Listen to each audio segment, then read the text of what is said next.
What's going on, ladies and gentlemen and ladies? This is an incredibly important interview that I'm doing. This is an anticipated interview for many of you who follow me, who may not understand or know who Anthony Trimino is.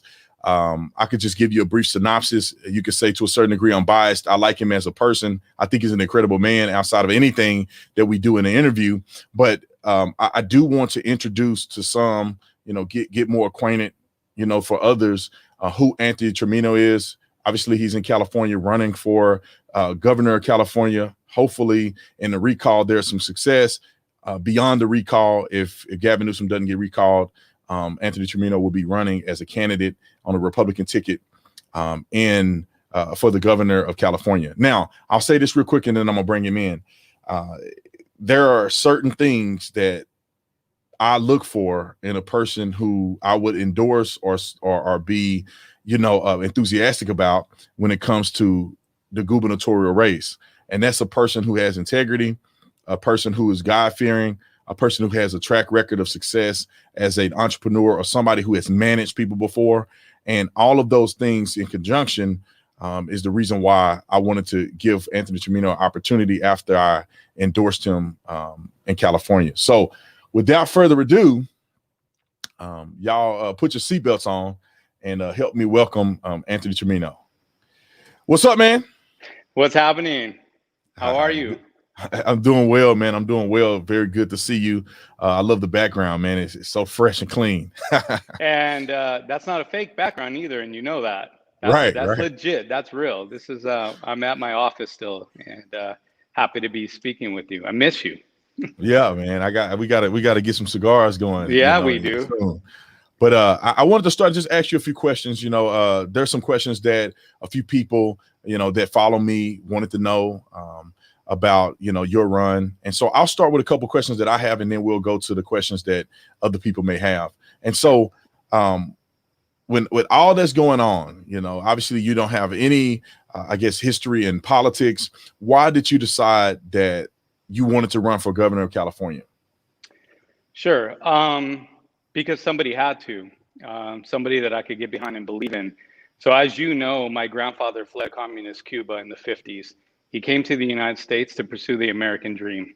And he landed in California, and he became an entrepreneur. He did not want to depend on the system or the government. So he paved his own way, started a company that still exists today that my father runs, that I worked at, got fired from when I was 18.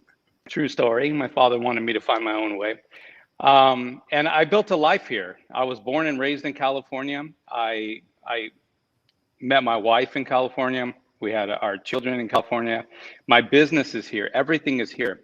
But yet for the last 6 months, I've done nothing but think about leaving, because California is not a business-friendly state at all. It's actually the worst. I started to see overreaching government start to impede upon our medical rights and our medical freedoms. I started to talk to, my children are mostly out of school. I do have a 14-year-old daughter that's still in school, in high school. I started to talk to parents about what's being taught in our school systems, critical race theory, sexuality, things of that nature. And then, I'm Christian. And last year, our governor decided that he was going to shut down our churches. When he started to reopen the churches, he actually said that we could start to attend church, but we weren't able to sing in church. And when you add all that up, right, so you have a governor who basically shut down businesses. We have, radical ideology being taught in our school systems, overreaching with regards to our medical freedoms, you name it. It started to look like the country that my grandfather ran from. And initially I was thinking, you know what? It's time that we pack up and leave California, like a lot of entrepreneurs and businessmen do, and women and families are fleeing. And you know what? I remembered one day what I instill in my children, which is, if you can't find a solution, be the solution. And so it weighed heavily on me. We put a lot of thought process into it. Everything I do is calculated. We thought about it, we prayed about it, and we realized that we wanted to get behind a candidate and really help somebody change California.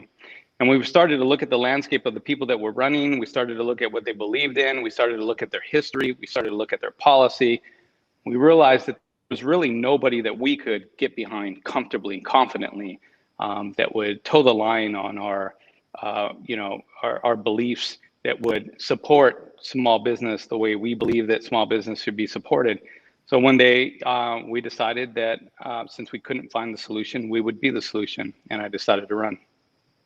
Perfect. Yeah. I mean, I think that sounds incredible. I'm just going to come right in and ask you a bunch of questions that I know people want to hear. Obviously people. Let's rapid fire, man. Let's go. Yeah. People who do politics, they talk around. We're going to go straight to the punch. What is your thoughts on the Second Amendment? We all know that in California, they've already implemented policies that I think are unconstitutional, but what is your take on the Second Amendment? When you talk about high capacity magazines, what is your take on that? And what are you going to do about some of the things that have already been implemented in California as far as restrictions on the Second Amendment? Well, I'm going to protect our Second Amendment. First of all, we have 5 God-given inalienable rights, right? Liberty, justice, pursuit of happiness. There are two inalienable rights that people don't talk about much, and that's the right to be free-thinking citizens and the right to defend oneself. And I fully believe in the right to defend oneself. As a matter of fact, I've purchased more guns over the last 12 months than I have my entire life. I fully believe that we should be allowed to be gun owners, that responsible people should be able to have guns. We need to protect that right. If not, we'll start to look less and less like America. So I'm a big advocate. I have friends and family in law enforcement. I believe we should be able to protect our family, and I will protect our Second Amendment rights. And any laws or bills that exist that actually infringe a right, I'll start to reverse. All right. Awesome. Homelessness in California is probably one of the biggest issues that Californians, they really are concerned about. And it seems that if most people that have been in public office, most people that have been in leadership positions just don't have a solution to the problem, and they haven't done anything effective. So how are you, or what would you implement as governor that will be effective to deal with that challenge of homelessness? And if you can be as specific as possible, what are you going to do to kind of fix that situation to the best of your ability? So politicians and government, they like to reinvent the wheel with your tax dollars. And so right now we are aware of organizations from San Diego to San Francisco that have mobilized, they have feet on the street, they have organized, they have support, mental health workers, social workers, people ready to clothe and feed our homeless population, but they get zero visibility from the government. They get zero financial backing. And just like any business, even though these are nonprofits, they need to understand how to scale. And it takes a business person, an entrepreneur, to help these organizations understand how to mobilize efficiently, effectively, and how to scale. So immediately on day one, I'll start working with organizations who are already on the front lines, working with our homeless population, activate the churches, look at our prisons as an opportunity to kind of reform our prison system and leverage those properties as a way of helping the mental health crisis that exists. But we will not reinvent the wheel. We will not take taxpayer dollars to try and reinvent solutions that already exist. So we'll support, fund, and back a lot of the organizations that I'm already working with. Okay, awesome. The vaccine, California, and some people call it California. There's a couple of bills that are out that give, overreaching power to these health officials to literally do as they please with what they perceive as an outbreak or something that's they consider to be an emergency, and they can, shut companies down, or not companies, but businesses down, and things of that nature. I got a question that I want to ask that from an audience person. I say an audience member like we sit in front of a town hall. I wish you were in person. We probably could do it, but that would be super cool. So there's SB 267, SB 277, and it deals with these vaccines. What would you do as governor as it relates to mandatory vaccines and vaccine passports? Well, those two bills I would reverse on day one. So my position on vaccines is super simple. It's vaccine by choice, not by mandate. If you want a vaccine, I believe you should have access to it. But if you do not want a vaccine, if you believe that that is not the right decision for you, your family, and your children, you shouldn't be forced to. And while the government is not forcing you to actually get the shot, what they're doing is it's reverse compliance, forced compliance, right? By limiting the services that you can have access to, limiting access to, your job, potentially even flights in the future. They're reverse forcing compliance. I'm completely against that.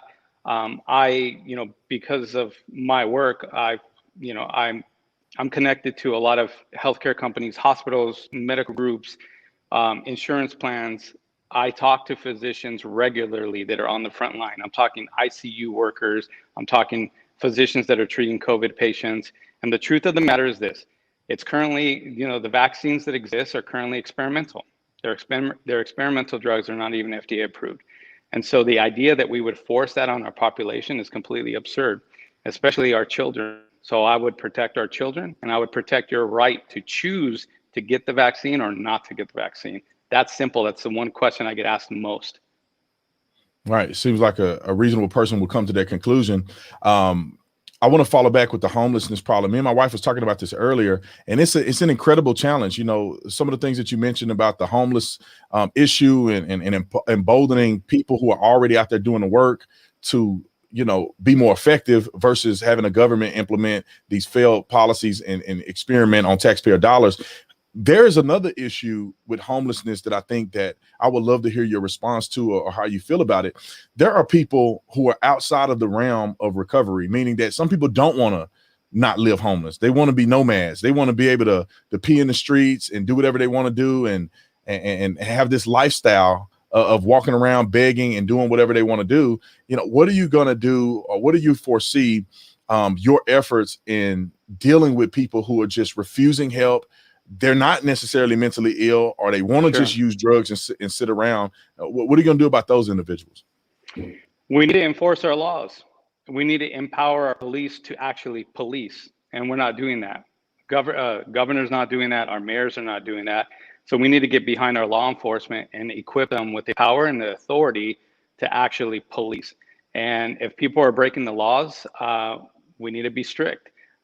We need to be swift, and eventually people will understand that won't be tolerated. Our streets have to be safe, and that is not ensuring the safety of our streets. And unless we have safe streets and neighborhoods, we're not going to have a sustainable society. It's that simple. Okay. And another question, I want to be quick, rapid fire, because I want to get as much as I can. And thank you, Riley Grant, for asking that question about the homelessness problem, something that me and my wife had talked about before. But the taxes. It's out of control. One of the main reasons why I don't even like to be in California, why I don't want to live in California. My wife, her whole family lives in California, and she was in California before we got married, and we had to make a decision. Do we want to stay in California and have a life as entrepreneurs, or do we want to go to Arizona? And so we obviously picked Arizona. So what will you do? I'm working on getting you guys back, by the way. Yeah, I know. Look, if the taxes are good and business is good, we would love to live out there and be able to go to the beach in that beautiful weather. However, if you become governor, what will you do about these crazy taxes? I know people may think that there's an option of eliminating state tax. What's your perspective on that? Yeah, so taxes were the primary reason why I was going to leave. When I say California's not business friendly, I've created a certain amount of success as an entrepreneur. And California and its taxes were basically choking us out. And I was going to leave, again, primarily for that reason. It's not a business-friendly state. I believe people should keep more of what they earn. And one of the things I'm going to work toward is 100%, definitely lowering taxes. But my goal is to eliminate, income tax. And I think we can do it. I think we need to look at our state contracts and renegotiate them, save some money there. I think we need to look at projects that are currently being funded that make absolutely no sense to the general public and should be killed. I think we need to look at our spending. And as an entrepreneur, that's what I do. I'm effective at looking at expenditures, finding cost saving measures, ways to save money, to better negotiate our contracts and negotiate with vendors. But I do believe that we can, through kind of a massive audit, we can find the money to get us to a place where we can comfortably lower those taxes. But then I think that we can innovate and we can create ways for California to actually generate money that will make up the rest of it. I'll give you one example. I'm in advertising. $187 billion per year is spent in California alone in advertising. So you have big companies, right? The Walmarts, the Targets, the Nikes, the Adidas. They advertise in California, $187 billion. So we need to tax that. Why? Because they understand, everybody that's marketing, every big Fortune 500 company, they want California eyes, California ears, and California dollars, right? And so we're a commodity, and so we're going to tax that. So with a simple even if we did a simple 10% tax on all the advertising that's spent in California, that's $18 billion a year in new revenue. 20%, and we're at $36 billion. That's $36 billion in new revenue. And by the way, they'll do it. So it's my industry. I know it. Those people are not going to stop advertising to Californians. They're not going to pull their advertising dollars. And we would not impose that tax on corporations that are based in California. It would be for companies that are based outside of California who want California dollars. We tax that. Simple measures like that, right? That's a $36 billion revenue stream for California that does not exist today. That's before we talk about travel tax. That's before we talk about legalized gambling and being more friendly to our hospitality industry to get more people in. I have innovative ideas on how we can solve this, and it's because of my entrepreneurial background, and that's why I can see things differently than politicians do. Yeah, let's jump into that entrepreneurial background, because maybe as a great interviewer, I would have started out with that so people can kind of get context on, who you are, how you came about. But I do think it's important to get some of these issues to talk about them so people can kind of know right away where you stand so they can decide to leave or stay. But let's talk about a little bit about your entrepreneurial background. I mean, I want you to tell people where you started. Of course, I know your story, but where did you start? What was your first experiences as a risk-taking entrepreneur, and where are you at today? And why do you think that is beneficial for you running for public office? Sure. 24 years ago, my wife and I were in a tiny little apartment. We had a cardboard box as a coffee table. We had her childhood sofa as the only piece of furniture we had in the living room. We had a plastic patio set that you would have outside, plastic, inside as our dining table. We had a refrigerator that was given to us. Somebody donated it to us. The refrigerator light didn't even work. So at night when you'd open the refrigerator, you couldn't even see the food you were getting. Our first meal in that apartment was hamburger helper without the meat because we could not afford the meat. And so we had the most humble beginnings. Now, I'm appreciative of that because I believe that, that journey was critically important. And that development over the years was critically important to building my character. So I'm very thankful for those humble beginnings. But I knew that entrepreneurial spirit that my grandfather had, I knew that was instilled in me. And while we worked and while I worked, and my wife, even up till she was 9 months pregnant, she was still walking 2 blocks because we only had one car. She'd walk 2 blocks to a Subway restaurant to actually make sandwiches, to actually, generate some income so that we could put food on the table. And I knew that my family deserved better than that. So I would spend, I would do odd jobs during the day, spend the evening contemplating businesses that I would want to start. Finally, one day I had a job. I decided to start this company. I started in a 200 square foot office in Downey, California. It was really, there was only 2 pieces of furniture that fit in there, 2 IKEA desks, one I still have today. And I had the IKEA desk, I had a borrowed computer, a phone, and the yellow pages. That's all I had. Every night I would come into that office and I would spend 2, 3, 4, 5 hours just making calls. Nobody was there at the time. It was after hours, so I was having to leave voicemails. But I would just give this elevator pitch. My name is Anthony. I'm calling. I have some ideas. My name's Anthony. I have some ideas. And I just, I would make calls until I was exhausted every night. Then I'd go, I'd work my full-time job, come home, eat dinner with the family, and do it again. I finally built that company up over 20 years. I started that company 20 years ago. Over the course of 20 years, I built that company up to what it is today. Inc. magazine named us one of the fastest growing privately held companies in America. I take extreme pride in that for a couple of reasons. Number one, I built this company, a successful company that has a global footprint. We work with Fortune 500 companies and we work with innovative startups. I take pride in that because I built this company up over 20 years without sacrificing the 2 most important jobs that I have, being a husband and being a father. I also take pride in that acknowledgement because 20 years in, to get acknowledged as one of the fastest growing companies in America means we haven't stopped innovating. We haven't stopped growing. We haven't stopped pushing the envelope. That entrepreneurial spirit that I started the company with still exists in me today. And one of the things I'm most proud about is that last year, during a pandemic, when my entire industry, 80 to 90% of the ad industry had 2 to 3 different layoffs, and a lot of them closed their doors and went fully remote. In the middle of a pandemic, we moved into our new corporate office that I'm sitting in today, 17,000 square feet. We doubled our staff.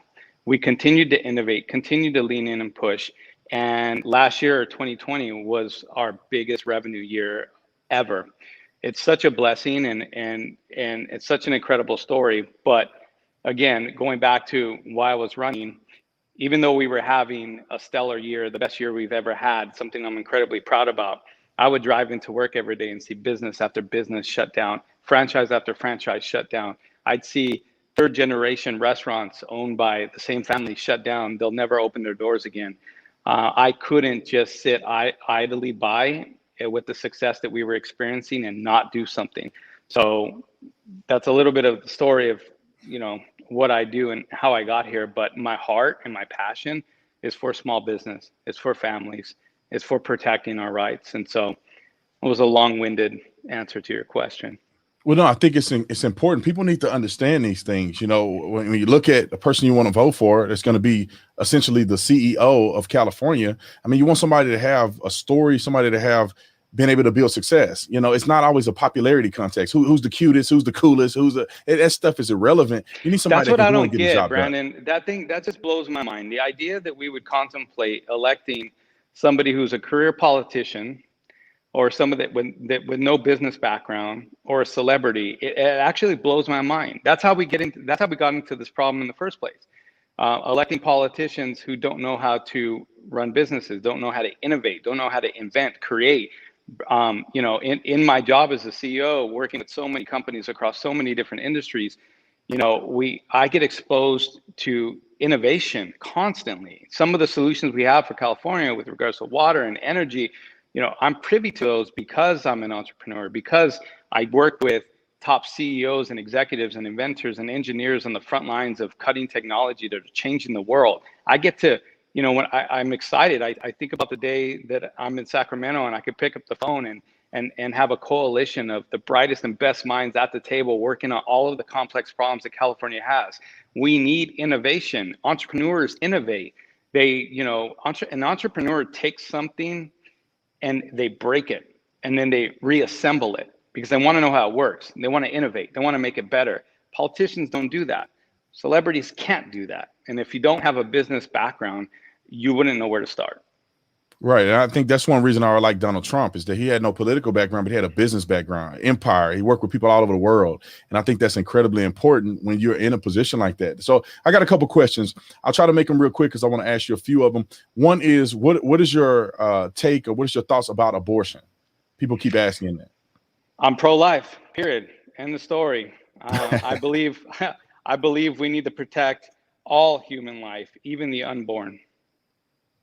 Yeah, I figured, as a Christian, every Christian a man that says I'm a Christian, they should be pro-life. We shouldn't even ask that question. It should be like, are you a Christian? I was literally going to say that. I'm so surprised that I get asked that question. I mean, I've made my faith known, my position known.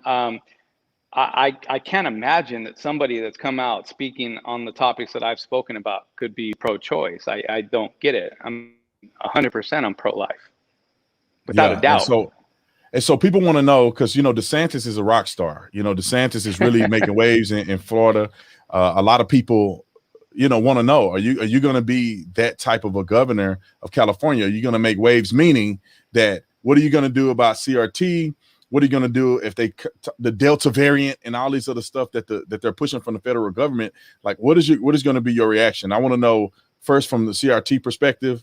And then the second one is shutting down a state in the midst of what they would consider the new strain of a pandemic. So first of all, I think DeSantis is innovating, and I commend him for what he's doing. He's swimming upstream. But I will tell you this, we're going to make DeSantis jealous. DeSantis is going to want to make Florida California because I believe he's doing some incredible things. And honestly, he'll be one of the first people I put on a plane when I take office to have conversations, look at his playbook, kind of understand what he's done. But California is different. California is unique. We're not going to make California Florida. We're going to make California California. So we'll, just like an entrepreneur, we'll sit at the table and we'll, I like ideas. I like people to share ideas. I like to look at things from different perspectives. So I think he's doing an amazing job. But for California, we need to do even better than that. And so we are. And DeSantis will want to make Florida California. With regards to critical race theory, I mean, we live in a society right now that wants to focus on every single thing that divides us. Every possible trigger to divide us, that's what our society is peddling. And so we need to remove critical race theory from every school across America. And if we have to start in California, we'll do that. And with regards to shutting down the state for variants, look, the virus did not cause a pandemic. Our overreaction to it did. And so what we need to do is we need to be smart. We need to be mindful. We need to take precautions, but ultimately shutting down the state, churches in my state will never be shut down again. Businesses will never be shut down again, because the idea that government can pick and choose which companies are essential is absurd. Every company is essential to the community it serves and the people it employs. So there will be no shutting down of our businesses, our churches. And, I will stand against any idea of, implementing vaccine passports or mandatory vaccinations. But I will surround myself around the brightest and best physicians, doctors, surgeons, scientists, and we will look at every problem, including variants that come up, and we will tackle it, we will address it. But most importantly, we will communicate and educate our population so that they can make the best decisions for their family. Awesome, man. I appreciate it. It's funny. While we're talking, I'm thinking like, man, I just wish we were sitting down, having a cigar and having the same conversation, because having this conversation over Skype is it doesn't do it justice. It's kind of like, I have to, talk to the screen or whatever, but we have incredible conversations. When we were together last time, man, we had incredible conversations, and I really appreciate, some of the things that you're saying here. A lot of people want to know about the infrastructure. California has this crazy issue with the energy company and the accountability of the energy company. I remember when Corinne and I lived there, I mean, they had fires burning down whole entire communities in California because of infrastructure and these outdated power boxes and stuff that the state just turned a blind eye to, and they were not held accountable. So there's some infrastructure issues. There's the issues with the electric company, the electric power source in California. So what are you going to do as governor? How are you going to address those things? Deregulation and competition is going to solve a lot of that. So I come from an era where Pacific Bell was the utility, was the only telephone company that you could get service from.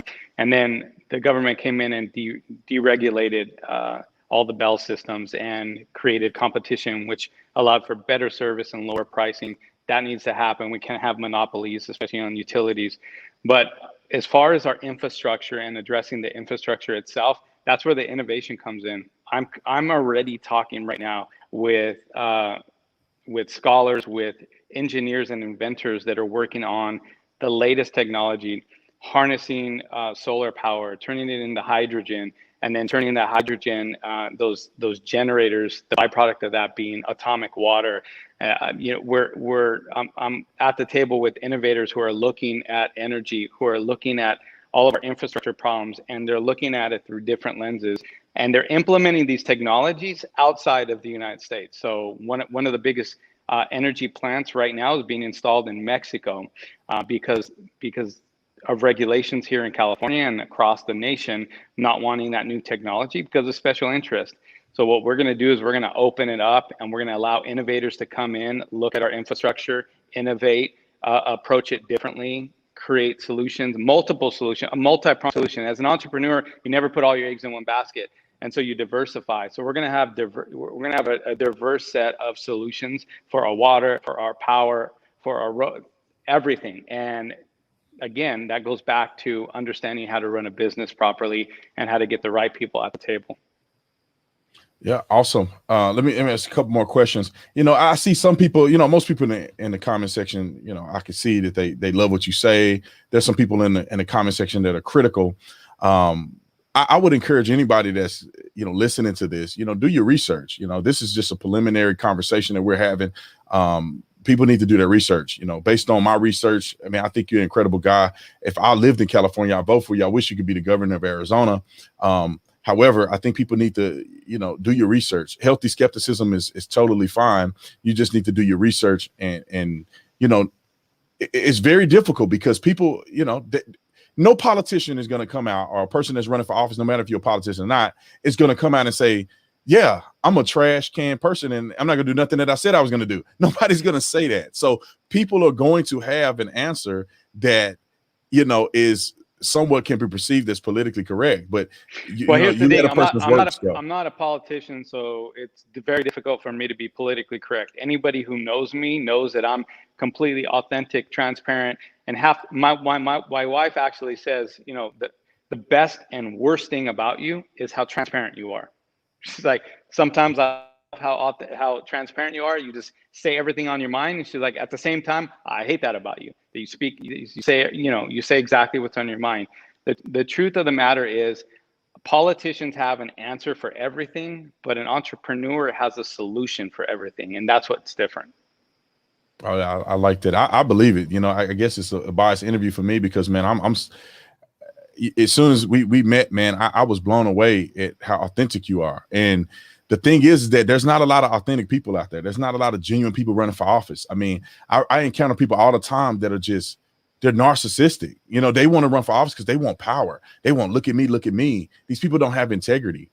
I met your family, your wife. Like, you've raised quality children that are adults. Most of your children are adults. Mm-hmm. And so that to me speaks to a resume of success and somebody you can get behind, more so than somebody having a political document to say, look, I was in politics for 1,000 years and I said yes to this and yes to this. Being a married man and me being a married man, and you've been married much longer than me, but being married is almost a resume. You know what I'm saying? Like, people don't give that enough credit. I met my wife when she was 17. I was 19. We've been together 26 years, married for 24 years.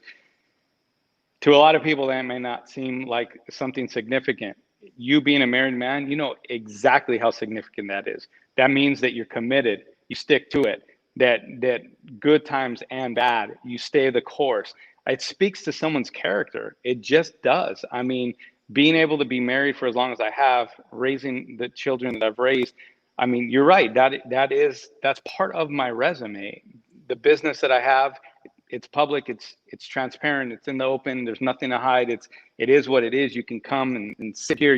I mean, those are legitimate things that I've accomplished. And so I can't see the comments, so I don't know what the skepticism is, but I encourage, people to challenge my position on things, my background, because I think the mosaic of my life is exactly what California needs. I represent the diversity that exists in California. I'm 50% Mexican, I'm 50% Cuban, 100% American. I started with nothing and built something substantial. That's the American dream. I'm married to high school sweetheart, have 5 amazing kids, 4 of my own, 1 adopted. We were foster care parents for a season of our life. It's important that people understand this.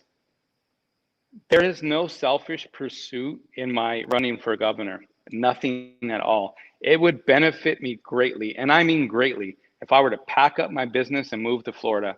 I would improve the quality of my life. I would improve my income. I would improve. There's so much that makes sense if I was looking for selfish interest. I would pack up. I would leave California, and I live on paper. I would live a better life. I'm doing this because somebody needs to do it, because it's what's right. I believe that that a lot of people get into politics because you're right. They like the power. They like the attention. They look at it as a career. This is not going to be a career for me. I want to go. I want to fix things. I want to leave things better than I found them. And then I want to give them to the next generation, somebody else to carry the torch that's relevant for that time. I tell people I might not have been the right candidate for 20 years ago, and I might not be the right candidate for 20 years from now, but I do believe with my heart I'm the right candidate for today. And not because I want to be, but because I feel like I'm called to be. And I feel like somebody needs to step up and advocate for the things that matter: faith, family, freedom. I think we need to put people over politics and principles over policies. 100%. Somebody asked a question, and just shout out to Jericho Green. It's one of my friends, man. He's an incredible YouTuber, and he lives out there in California. He said California is on life support, which I agree, and I think we have solutions to that. People need to be informed. This is why we're doing this interview, is one of those things. Where's Anthony as far as polling? What's the best way that people who are not Californians to support him? So just real quick as an interjection into the interview, how can people support you if they're not in California? Because a lot of people that follow me are not in California. I do have a lot of people that live in California that support me, but this is all over the country. Some people are not even in this country. But how do people in this country support you? Where can they go to find out a little bit more about who you are? You can support us a few ways. Number one, prayers don't cost anything, so we'll take your prayers. Two, you can spread the word. If you have friends and family, colleagues that are in California, share this message, share this video, share the word, encourage people to look us up, follow us. And the third way is to donate. I mean, at the end of the day, there's only so much the state of California will allow me to do on my own and my company. We need this to be a people-funded effort. We need people to get behind this. We need people to donate. I encourage you, there's no amount too small, $5, whatever you can donate. 100% of that money is going to go towards spreading the word and communicating this message of hope, period. I have no special interest in taking a single dime from the campaign. I had money going into this. My company will exist long after this is over. But the campaign is different. The campaign does need your support. It needs your backing. And you can visit anthonytrimino.com. That's anthonytrimino.com. And you can plug in, be a volunteer, spread the word, and donate. Yeah, and I'll encourage you guys this: don't donate to the RNC and all that stuff. If you find a candidate that you get behind, and you directly go to their website and support them individually. I wouldn't donate to the RNC, the Republican, all that other stuff. Donate to the candidate individually. One thing that I was thinking about, and I know we bounced it around a little bit, but the Second Amendment. You know, in the state of Arizona, like we're a completely open carry state. Like you can open carry and concealed carry, no permit. They call it that we're a constitutional carry state. When you become governor of California, are you interested in allowing Californians to have that right that we have in Arizona? I think they did it in Texas, Tennessee, all around the country. People now have the right that they always had. You know, now they're being afforded the right to open carry and concealed carry without a permit. What's your stance on that? I mean, I think that is a great lofty goal for California, but you got to crawl before you walk, right? And California would not be ready for that on my first day. But I think that the initial approach is to protect our Second Amendment, loosen some of these restrictions, and make it easier for people to actually obtain, a legal gun, and ultimately work toward the ability for us to actually be an open state at some point in time. But I do believe it's going to be a two-step process. First, we need to protect it and then loosen some of the restrictions. And then we need to work toward getting people comfortable with the idea of being an open carry state. Okay. So I'm going to ask you some just one answer questions. Yes or no. Do you support police? Absolutely. I know it's fun. It's funny that I actually think, because I already know the silly answer. question. You wouldn't even. I wouldn't even talk to you if these weren't the answers. But some people they never heard of you. They have never heard my perspective of you. So I'll ask you some of these questions as well. You know, and this is not a no-brainer. I think this is more nuanced. This next question I'm gonna ask you is that, what do you think about marijuana? I'm gonna give my personal take on it, and then I'll let you, give your take on it. But my take on marijuana is that I personally don't smoke marijuana. I think that they've criminalized marijuana way too long, in my opinion. I don't like it. I don't want my child to smoke marijuana. However, I'm more focused on leaving it up to the states to make that decision. If people in the states want to smoke marijuana, then let them be at it. Have it regulated like you would do alcohol. But what's your stance on marijuana, legalization of marijuana? Yeah. What's your stance on it? I agree with you. I don't smoke it. I actually don't even like being around it. I just don't like the smell. I'm a cigar smoker. I love the smell of a good cigar. I hate the smell of marijuana. I hate to smell cigarettes, but I believe that should be a decision that people make. We need to regulate it, tax it, but I wouldn't support anything to strip away that right that people currently have. Okay, perfect. So, when it comes down to, partnership, how do you think that you will play with the current administration? And when I say play, meaning that how would you partner with the current administration? Do you think that you're going to be it's going to be a complete adversarial relationship, or do you think that there's something that the Biden administration can offer California, or there's some things that you guys can work together on to make California a better place? Yeah, so I'm going with the mindset of cooperation. That's what I do as an entrepreneur. But I also understand that sometimes the best things are only achieved through conflict. So I'm not afraid to fight. I'm not afraid to arm wrestle. I'm not afraid to get bloody in the process.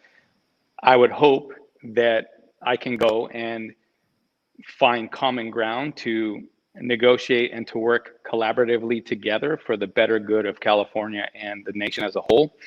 But should I be met with opposition when it comes to what's in the best interest of Californians, then we will fight. We will fight vigorously, relentlessly, and we won't stop. Do you think that that your faith is an obstacle for you in this gubernatorial race? Do you think your faith is an obstacle, or do you think that your faith has value when it comes to running for the governor of California? California is there's a lot of conservatives there, but there's a lot of liberal mindsets and American hating, people that live there. What's your thoughts on that? And then we're going to jump to the border. But what's your thoughts on that first question? Yeah, my faith is my most valuable asset. It's what I turn to in times of crisis. It's what I turn to in times of confusion and doubt. So my faith is incredibly important. I built my entire life, my entire business, my marriage, my family off of my faith. I tell people often, I'm no fool. This is California. We have atheist, agnostic, Muslim, Buddhist. We're a mixed bag in California, and that's totally fine. And I tell people, you don't have to be Christian to support our campaign, but you're going to want me to be. And that's because you're going to want to know that in office during times of crisis, that I'm going to pull from resources that are bigger than myself, that I answer to someone than myself, and that I can actually seek solutions that are not self-seeking because of my faith. Awesome. Illegals. That's another question that I have. The illegal aliens that flood through our borders. What's your thoughts on illegal immigration, the issue with sex trafficking, and all the things that come with the illegal immigration? Our border. What's your stance on the southern border? What steps are you going to take as governor of California? So my grandfather came to the United States from Cuba. He came legally and became a U.S. citizen. So and also as a business owner, we get people who are here on visas, school visas, student visas, then they transfer that over to a work visa.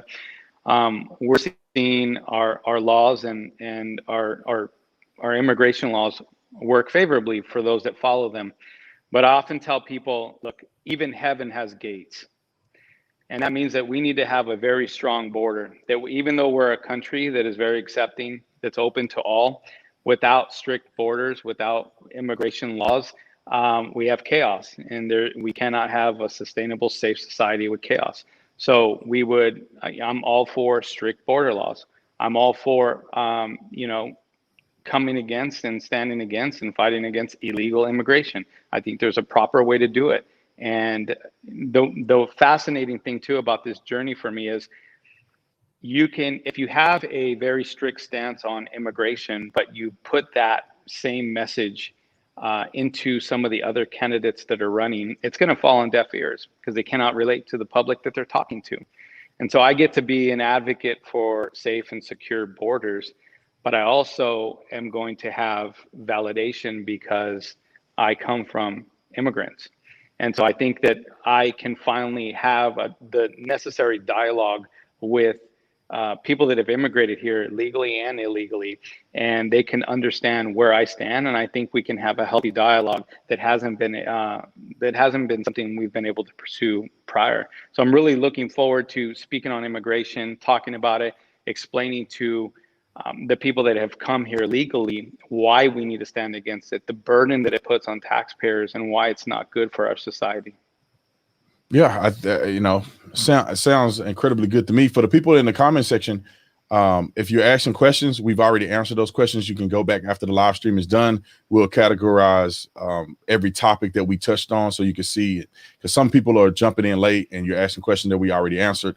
And you can go back and rewatch it, and it'll have the questions for you. So now, I think that, to be honest, I think I've asked you enough questions. People should be able to at least see your heart in this from the few things that I've been able to ask you. I mean, it goes without saying. There's some things that, like, when you're a Christian, I mean, first of all, I got you on the show. I support you 100%. So that in of itself should tell people that, we're really closely aligned on a lot of these issues. If you're a Christian, all of you Christians out there, it's reasonable to believe that a Christian would believe the same Christian values that you would want for the state of California. Because some people are asking these abstract questions like, well, what would you do about this? How you feel about this little thing? And it's like, it's encompassed in the faith. It's encompassed in having a strong border. It's encompassed in saying CRT is bad. All of these things we've already addressed. So I want to go to something a little more lighthearted. You know what I'm saying? Like, I want to ask you some fun questions, because at the end of the day, we're humans. We're people. And that's what it is, man. You're not robots walking around. I'm a politician. I got to do this. Now we're regular people. So I'll say this, man. I'm a cigar smoker. I think you're more prolific than I am. but I have to say, man, and my favorite cigar, and I want to know what your favorite cigar is, but this Atabay cigar that I got, it has to be my number one favorite cigar. I'm going to smoke it after this. So what's your favorite cigar? Is that something new that you just recently tried? Because I haven't heard you speak about that one before. Yeah, I just tried it. I tried it like maybe like a month ago once. Okay. And then I just went back to the shop and I bought a few of them. So it's my favorite one. So my favorite cigar in the world is a Cuban cigar. It's called the Partagas No. 2 Torpedo.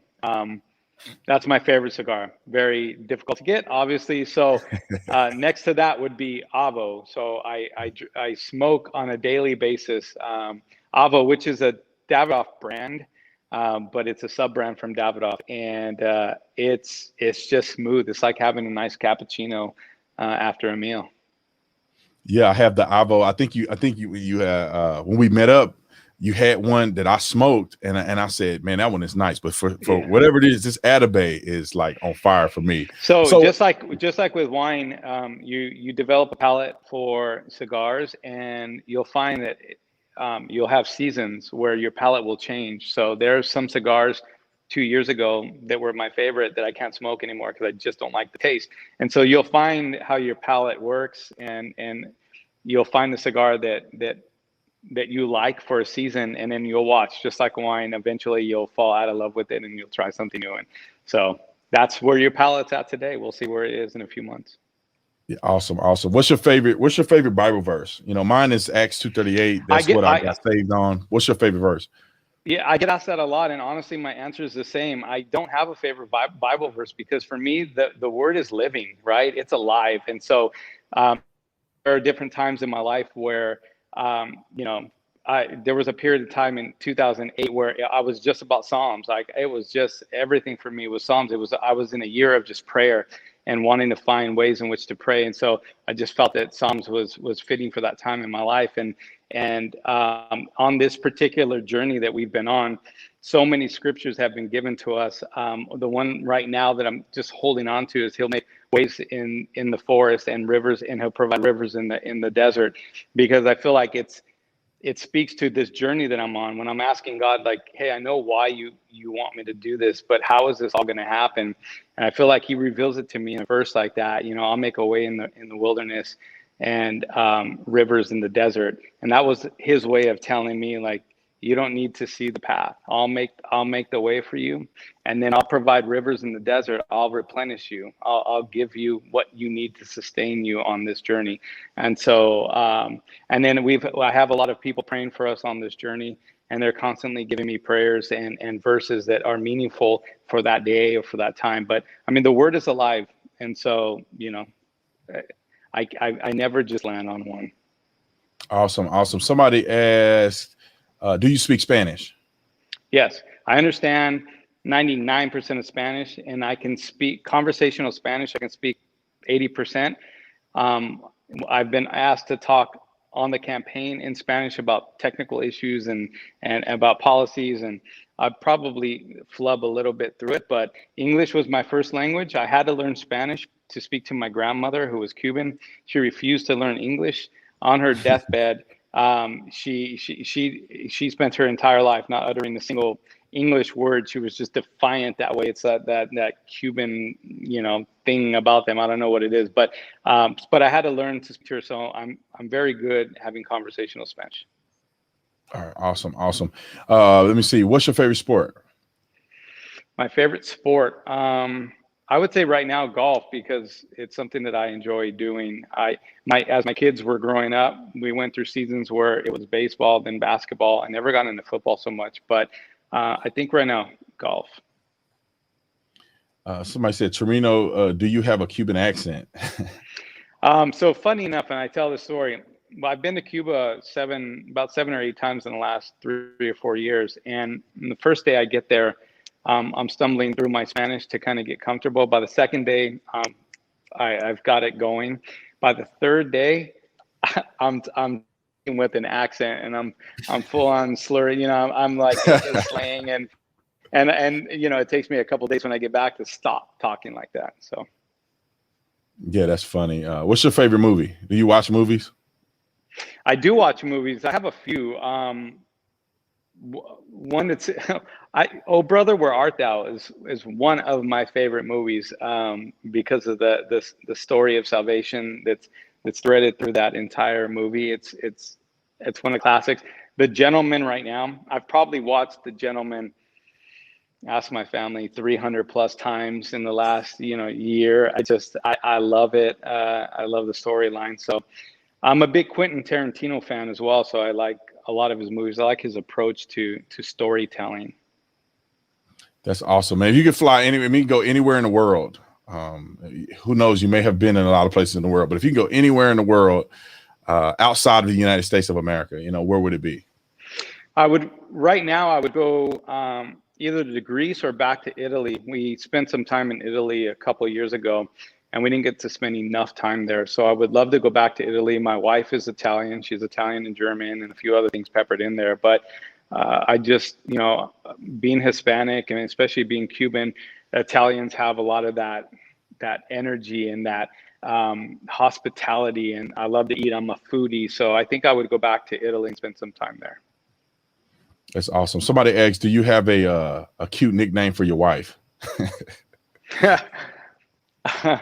I call her JT. So first of all, her name's Jennifer. I call her Jenny most of the time, but JT is that endearing thing. Her father used to call her JT, so I picked that up, and she likes it. And I think JT is the one I most commonly use. What's your favorite music genre? Favorite, right now, it would be electric music. So like the Kygo type vibe. Obviously, I listen to Christian music 50% of the time. The other 50% of the time, you'll find me listening to like Kygo electric, like DJ music like that. But very chill vibe, not hard, like festival, but like Kygo, yeah, that kind of vibe. Let's see. Okay, Camille asked a question on here. Which child of yours is your favorite? Well, she wants to get you in trouble, man. Yeah, she wants to get me in trouble. I'm gonna have to say my daughter, only because if she's listening, my daughter will give me more grief than my 3 boys will combine. So I only have one of those. So I'll say my daughter, but my kids know that I have a very, very special relationship with each and every one of them. God has blessed us with such unique characteristics. They're all different, come from the same household, same environment, but they're all so uniquely different, and they're precious and they're just amazing. So, but I'll say my daughter because She'll kill me if I don't. So I'm gonna finish it. You know, we're a little lighthearted, but I want to finish with a few other things that. Lastly, I want you to just give any remarks that you want to make on the last end of it. But what advice would you give? Like, if you had Americans, the ears of the American man, and you were at a conference or something, all the men of America would sit in the conference room. What would you say to the men of America? What would be a statement that you would give them from the heart if you had a chance to talk to and influence every single man in America on one go? What would that be? Well, that's a lofty request. I think first and foremost, we need to pursue being the man that God has called us to be. So we need to be the head of the household. We need to be an example to our wife and to our children. We need to be a provider, a protector, spiritual head of the household. I think that men have kind of lost their way a little bit. I think that we don't fully understand our place in society and the significance of good, honest, godly men. We need them in our homes.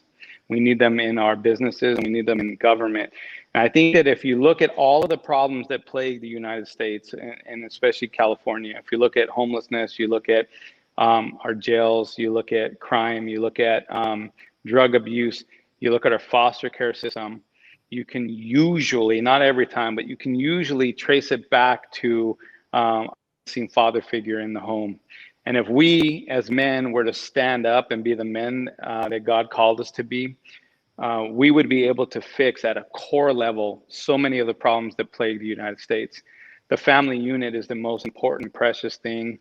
And men need to understand the significance and their role in that. And so if we were to assume, and it's not hard, if we were just read the Bible, understand who God called you to be and be that person, I think we would see a huge decline in crime and homelessness and drug abuse in our foster care system. And so we are the solution to a lot of the problems.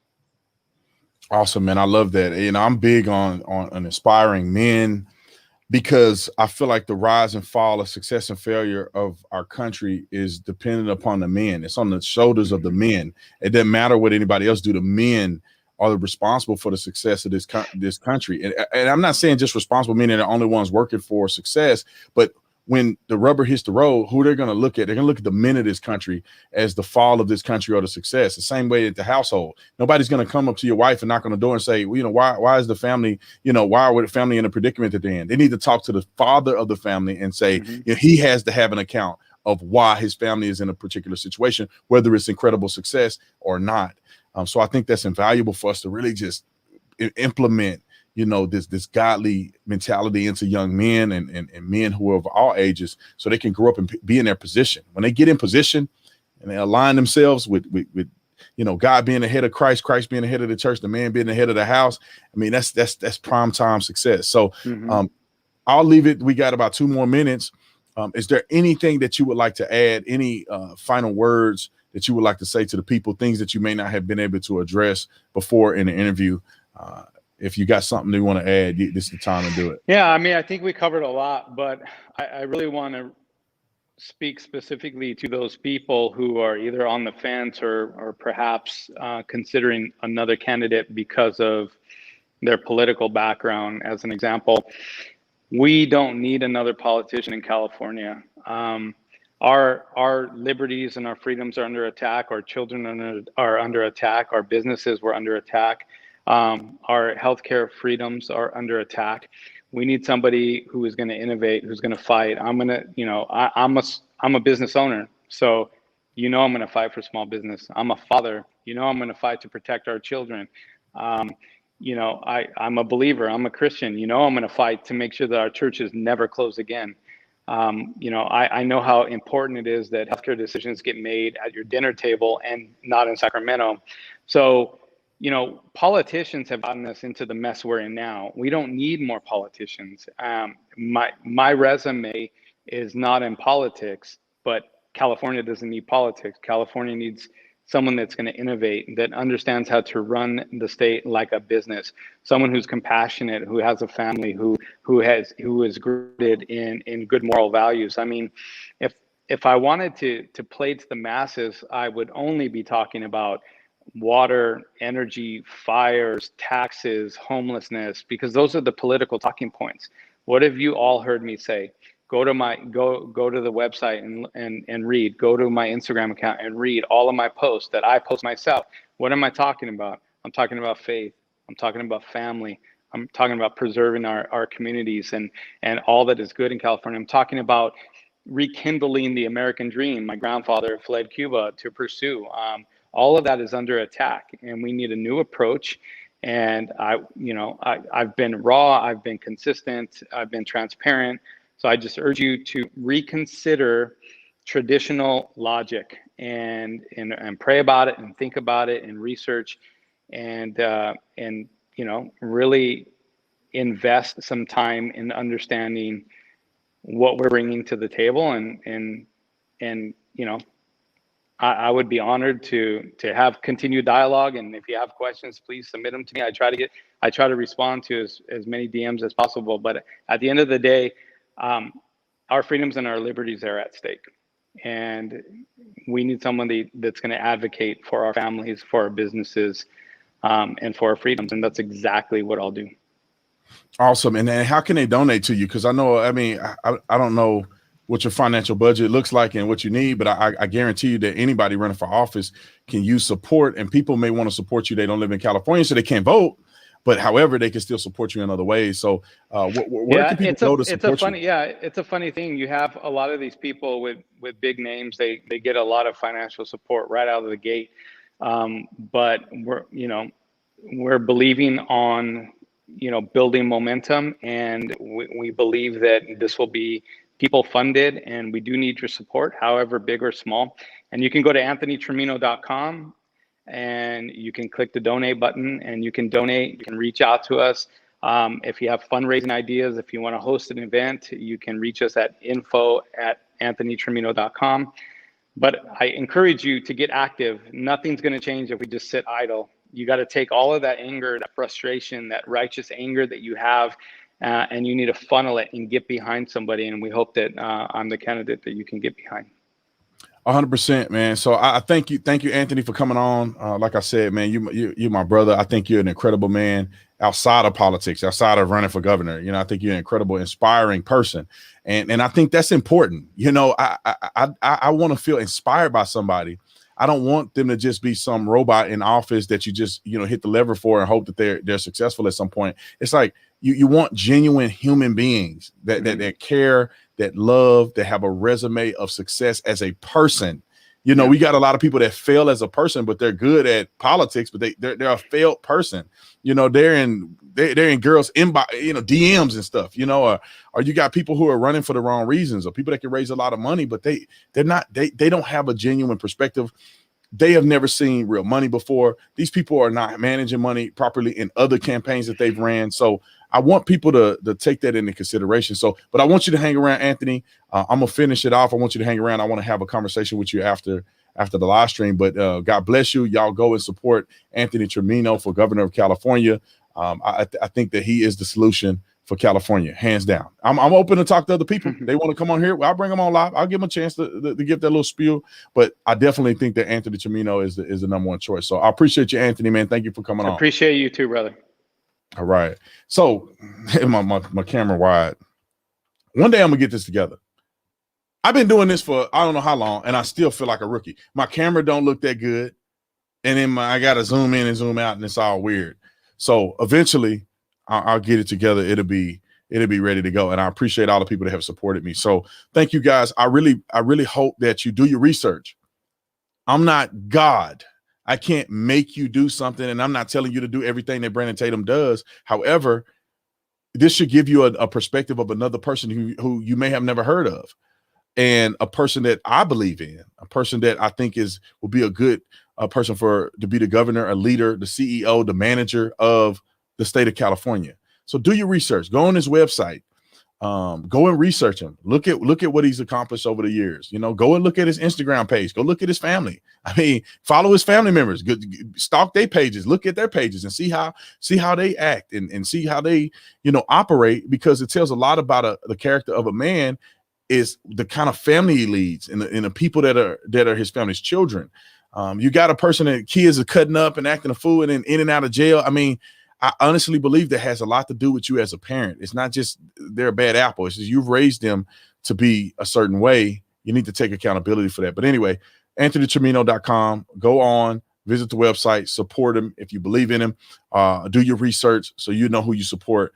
Come the gubernatorial race in 2022 or the gubernatorial recall of Gavin Newsom.